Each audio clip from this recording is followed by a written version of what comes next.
بسم الله الرحمن الرحيم فتلقى آدم من ربه كلمات فتاب عليه إنه هو التواب الرحيم. பின்னர் ஆதம் சில வாக்கியங்களை தன் இறைவனிடமிருந்து கற்றுக்கொண்டார். அவ்வாக்கியங்களை கொண்டு அவர் பிரார்த்தனை செய்த வண்ணமாகவே இருந்தார். அதனால் அவரை அல்லாஹ் மன்னித்து விட்டான். நிச்சயமாக அவன்தான் மிக மன்னிப்பவன், மிக்க கருணையுடையவன் ஆவான்.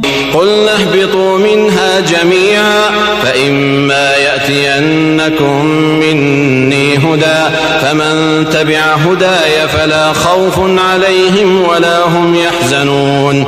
பின்னர் நாம் கூறினோம், நீங்கள் அனைவரும் இதிலிருந்து பூமிக்கு இறங்கிவிடுங்கள். என்னிடமிருந்து உங்களுக்கு என் தூதர்கள் மூலமாக நிச்சயமாக நேர்வழி வரும். எவர்கள் என்னுடைய அந்த நேர்வழியை பின்பற்றுகிறார்களோ அவர்களுக்கு மறுமையில் எந்த பயமும் இல்லை. அவர்கள் இழந்தவற்றை எண்ணி துக்கப்படவும் மாட்டார்கள். وَالَّذِينَ كَفَرُوا وَكَذَّبُوا بِآيَاتِنَا أُولَئِكَ أَصْحَابُ النَّارِ هُمْ فِيهَا خَالِدُونَ.